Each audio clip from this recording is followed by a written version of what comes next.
420radio.org.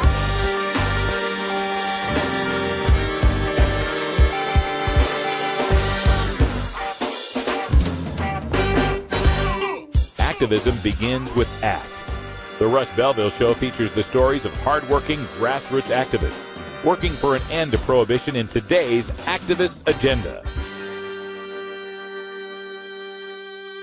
All right, everybody, welcome back. Time for our Listen to Your Mother segment, and joining us on the telephone, we have Bettie Retro, who's an activist out of the state of Virginia. Bettie, welcome to the show. Thanks for having me. So glad for you to be here, and want to talk a little bit about the current state of activism going on there in Virginia. I know you've been involved with various women's groups in the past, and that you've got something new that you're working with. Can you tell us a little bit about that? Yes, I just recently started a group called Parents for Responsible Cannabis Use, and it's just kind of a pet project I just recently started with a couple other activists that I've known through various different groups. That it's just to give an opportunity to voice that parents can be responsible parents and still support cannabis use in its various different methods. You know, we can use it medically, recreationally, spiritually, industrially. There are responsible ways that one could support its use. Were there any particular events or attacks on parents for their cannabis use that motivated you to want to form this group? There are numerous ones. Every day you see more issues with CPS getting involved in medical use or even activists that our First Amendment rights are being taken away from us, that we're not allowed to voice our opinion. And here in Virginia in particular, it is an issue. I am a preschool teacher, and it could jeopardize my career to be able to speak about the education that I have regarding cannabis. But I don't feel that I should have to silence myself for something that I know that can help people. I got into that job for the same reason that I'm an activist. I want a better world for our children. And I don't think that the two interfere with each other. They shouldn't. Just because I believe one thing doesn't mean that I am not an amazing teacher. So I felt that here people need to be able to speak up. They need a venue. It needs to show that you can still be a responsible individual, responsible adult, a responsible parent that believes in cannabis use. You know, one of our show hosts here on 420 Radio, Lisa Calvin, was a high school teacher out in the state of Iowa for years and years and years. And she tried to have an alternate identity, Lively Libra, that she would use for her medical cannabis activism. She's a glaucoma patient. And soon enough, one of the high school kids figured out that Lively Libra was Mrs. Calvin, and the administration there basically wanted to fire her, but she went and got herself a lawyer, and they managed to work it out so that she would just choose to retire early with a severance package. But this is one of the stories that I think Parents for Responsible Cannabis Use would be all over, because this is essentially silencing people's First Amendment rights. It has nothing to do with cannabis. Exactly. And it's not even just for teachers. It's all kinds of careers can be jeopardized for your beliefs. Something that doesn't interfere with your daily life. It's a belief, and we are entitled to them, and we're allowed to speak of them in this country. That is a right that has been set forth for us.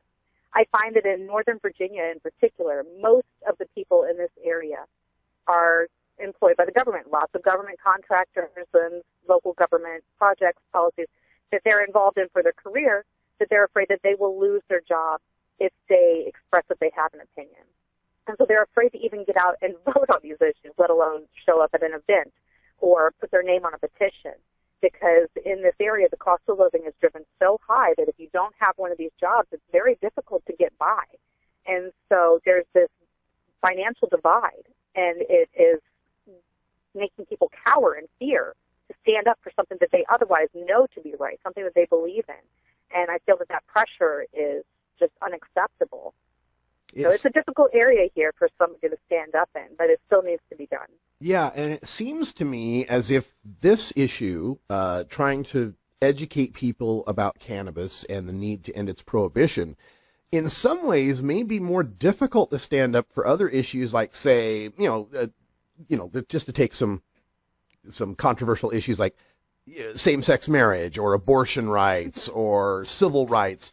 It might be harder to stand up for cannabis rights because by standing up for them, you basically give people the impression you're a criminal, and you give CPS all they need to go after you. The association. And there's so much that you can lose because of that. You know, somebody might look at you and say, oh, you stand on this or that side of the fence on abortion or same-sex marriage.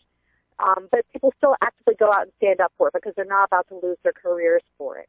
And even if you have this side of your life, this opinion broadcasted, maybe they send you for a urinalysis or something. They give you a drug test. And even if you pass, you could still lose your career because they don't want to be associated because they associate you negatively because of your beliefs.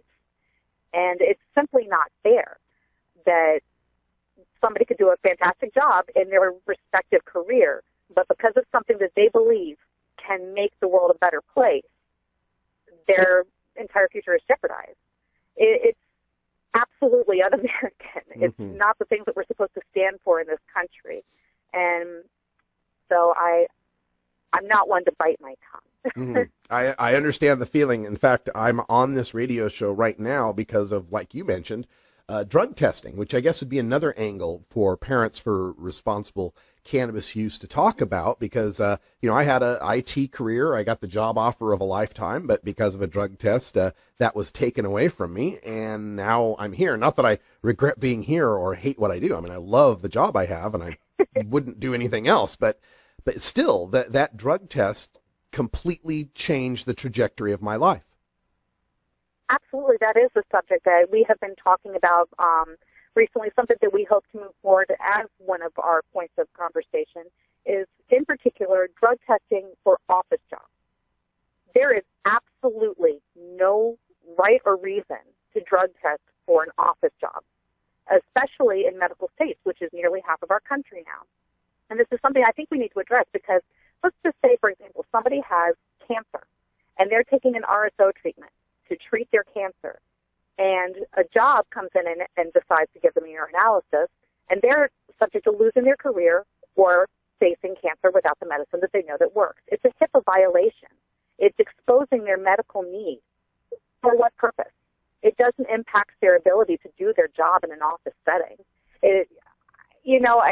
People can have their opinions about things, about heavy machinery, as far as, like, maybe they don't want their children's school bus driver to be smoking before they drive their child.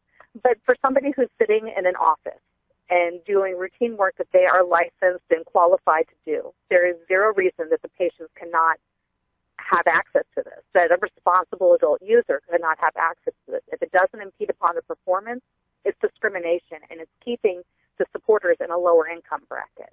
So it's keeping money out of cannabis is kind of an opinion that I'm forming of it, something that I've just witnessed throughout the community. No, that's a very good point. I mean, throughout my IT career, before I had that big full-time job offer, I had spent all my time as a contractor because, there was no drug test involved with being a contractor, but that also meant there was no health care coverage, no retirement account, and I was getting paid about half to a third what people in similar careers full-time would get paid. Absolutely. It's just disgusting. And we're speaking with Bettie Retro. She's out in Virginia and helping to form the new group, Parents for Responsible Cannabis Use. And is the plan here to make this a nationwide chapter-based type of organization? We're taking it one step at a time. We've really only just formed recently, and we are talking with another group that recently formed, Parents for Pot, and just getting the dialogue out there that there are parents that support this. So we are very, very new groups, and it's just basically people that have been looking for a place to voice their opinions. Eventually, if we have enough people who want to support what we do, we would look at that option.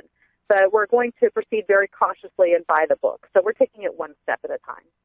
You mentioned people having to choose between, their cancer treatment or getting a particular job. Bringing this back to the parents' angle, and last week we did a whole show on Child Protective Services. We spoke to many medical marijuana patients where they were given the choice of, stop taking your medicine for 6 months so that you can pass a P test so that you can get your child back. And so then you have people with multiple sclerosis or severe pain that are, basically being tortured in order to get their kids back, and it's just obscene. I don't understand how that would make anything better for their child, for their parent to be in pain, to have their medical condition take over their life. It's going to detract from their ability to be there for their children. children require a lot of attention and energy. And when somebody is in pain, they have neither of those things. It impacts every aspect of your life when you're in discomfort. And so that's why medical marijuana is such a fantastic option for parents, because it is not addictive, it doesn't have the side effects, it's non-toxic, and it is something that provides relief for these parents so that they can go and be there for their children. I have seen it for so many conditions that it gives them a second wind, a second life, that I have never seen a pharmaceutical option match. Mm-hmm. And as Ngaio Belam points out, it also helps you enjoy those animated features that children love so much. It's true. There are a lot of things that become more interesting. You have the energy for the abstract, goofy things that children so enjoy. It helps you to be able to laugh again. Because if somebody is in discomfort, they lose their sense of humor. It's difficult to laugh and to relax and to enjoy the whimsy that children need. So it helps you to find that part of your character again. I'm all for it. In speaking about parents and responsible cannabis use, I mean, kind of the framing so far is that if you're suffering as a parent, you'd be bad as a parent, so cannabis can get you to the point where you're back to where you should be. But do you feel that cannabis, even for people that are healthy parents, might make them better parents by, like you said, getting them in touch with whimsy and fun and so on? Yes, actually, I do. I believe that there is room for responsible recreational use. It would be an absolute double standard to say that a responsible parent could unwind with a glass or two of wine at the end of the week, that they could relax somehow after a stressful week, because stress does impact our actions, our personality, and our ability to have patience for the mommy. But if you can relax responsibly with wine, why can't you relax responsibly with cannabis? There are many different ways. If somebody objects to having smoke in the house, somebody could vaporize. There are cannabis capsules. There are medicated foods that somebody can consume. There are any number of ways that they could find relaxation through cannabis. When they're relaxed, when they're happy, they're going to be a better parent. Parenting is stressful. It's very stressful. Life and work is stressful. And to be able to regain that happiness, I see no problem there. As long as it's done in a safe and responsible way, I see no problem. Excellent. I completely agree. And I know, many people in my life who have children, and I've watched them. They're wonderful, wonderful parents. I can't imagine why we'd want to take their cannabis from them. Bettie Retro is a freelance activist in Virginia. She's helping to form the new group, Parents for Responsible Cannabis Use. And Bettie, if folks listening want to get in touch with you or find out more, can you give them some contact info? Sure. You can find me under Bettie Retro on Facebook. We also have facebook.com/responsiblepotparents. And you can find us there. We have the conversations going, and I'm more than happy to talk to anybody who wants to reach out to us that way. Fantastic. Thank you so much, Bettie Retro, for joining us, and we will talk to you again soon. Absolutely. Sounds great. Thanks again, Russ. Great pre-recorded conversation with Bettie Retro out there in Virginia, leading the fight with Parents for Responsible Cannabis Use. Got to like the name of that group there, Parents for Responsible Cannabis Use. It's not just moms, it's also dads. They all want responsible cannabis use. It's what's best for the kids. All right, when we come back, it's Stoners Against Legalization, Part 3.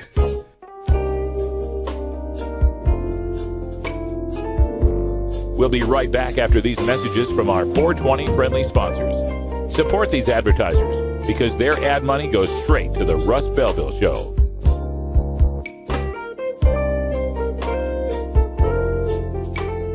You're tuned into the Russ Belville Show, the voice of the marijuana nation.